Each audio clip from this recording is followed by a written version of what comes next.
Today's headline: Platner edges Collins, and Brown holds his Ohio lead. Welcome to Senate Pickup Watch. UMass Lowell writes, Lowell, Massachusetts. Democratic upstart Graham Platner holds a slight lead over Republican incumbent Susan Collins in a general election matchup for Maine's U.S. Senate seat should he win next week's primary, according to a UMass Lowell YouGov poll issued Thursday. The survey of 650 likely Maine voters shows Platner has the support of 48% of respondents, compared to 43% for Collins, with 6% undecided and 2% supporting another candidate. UMass Lowell YouGov has Platner 48, Collins 43. 5 points, 650 likely voters. And here's where I make myself unpopular. A 5-point lead in Maine is not a 5-point lead anywhere else. Right. This is the number I've been waiting all week to discount. Silver's track record says Collins runs ahead of her polling, consistently. So you take that 48-43 and give it a haircut. The favorables point the same way. Platner's at 43 favorable, 41 unfavorable, basically underwater adjacent for a guy who's supposed to be leading. The scandal's already touched him. The gender split is the live wire for me. 54% with women, but only 42% with men. In a state with a lot of older, rural, working-class men, that male number is exactly where the Collins undercount hides. So apply your discount, Rich. What does 48-43 actually become? A coin flip. Maybe one Collins wins, so I wouldn't write Platner leads in pen.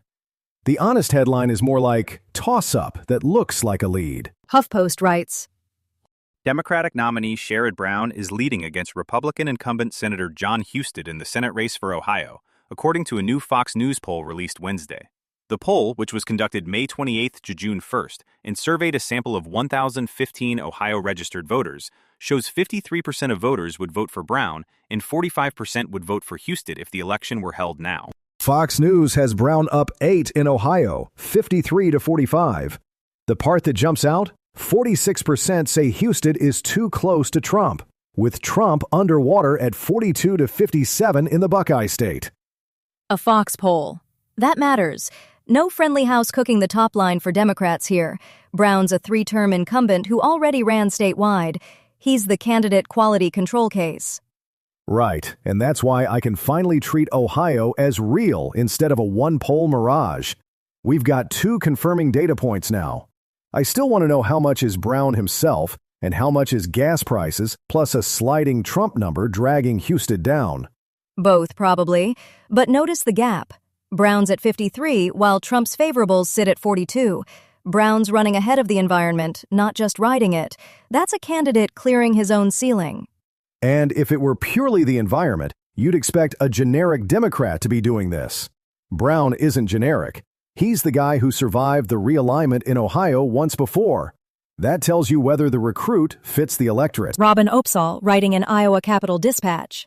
Iowa Representative Josh Turek has won the Democratic nomination for Iowa's U.S. Senate seat in his race against State Senator Zach Wahls, the Associated Press projected Tuesday.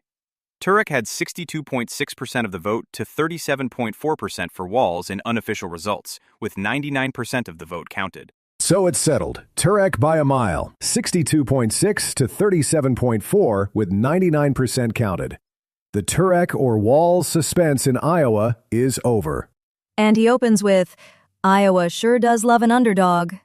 Sarah's translation, that's a man who knows the general election math is brutal and is getting ahead of it. Now the live piece is Ernst's open seat plus the open governor's race, both at once. That 2 open seats dynamic I flagged Monday isn't hypothetical anymore. For Turek, a Council Bluffs Paralympian, the job is building a coalition that fits the Iowa of 2026, not the Iowa that elected Harkin. A 25-point primary win tells you he consolidated the party. It doesn't tell you whether he can raise $500,000 in-state by next quarter. That's the number I'm watching, not the margin. NBC News with Mark Rod. Washington. Graham Platner visited Capitol Hill on Tuesday to meet with Democrats amid fresh controversy. So far, no senator has reneged on their support for him after reports emerged over the weekend that Platner's wife privately alerted a campaign official that he sent sexually explicit text messages to other women early in their marriage. Platner walks into the Capitol Tuesday, meets with Senate Democrats, and NBC's framing is wary but sticking by him. 4 words, and every one of them is hedged. And the source insists the meetings were on the books for a while, unrelated to the weekend story. Sure, the scheduling coincidence of the century. Schumer's quote is the tell. "I endorsed Graham Platner. We're going to beat Susan Collins." He answers the question nobody asked and dodges the one reporters actually put to him. Here's what I keep circling. Schumer backed Mills first, and only swung to Platner after she dropped. So the institutional attachment was never deep to begin with. Sticking by him is sunk cost, and somebody in that caucus is doing the math on when staying costs more than a reset. Alaska's news source writes, Anchorage, Alaska, KTUU.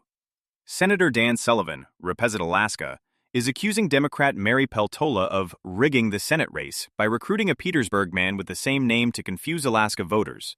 And now the National Republican Party is demanding that identical name candidate be thrown off the ballot. The Peltola campaign denies any involvement. Okay, file this one under ballot architecture. A Petersburg man named Dan Sullivan files for the Senate seat last week, and now the actual Senator Dan Sullivan is screaming that Peltola rigged it. And the evidence of Peltola's involvement is, per the headline, unclear. The campaign flatly denies it. The tell that actually interests me. A comfortable incumbent doesn't go public accusing his opponent of rigging before a single vote is cast. Sullivan knows his numbers, and he doesn't like them. Right. The NRSC demanding the guy be thrown off the ballot is a defensive move dressed up as outrage. You don't spend the National Party's lawyers on a name-game candidate unless you think a few hundred confused votes actually swing your margin. My Alaska read keeps coming back to the same pieces: ranked choice, low density, and Peltola, a former House member who's already won statewide once. This race is closer than the D.C. consensus wants to admit. If Senate Pickup Watch helps you follow the map, take a moment to subscribe wherever you're listening. And if you can, leave a quick review. It really helps other people find the show. You'll find links to every story we covered today in the show notes. So if one caught your ear, take a minute to read through the details there. That's Senate Pickup Watch for today. This is a Lantern podcast.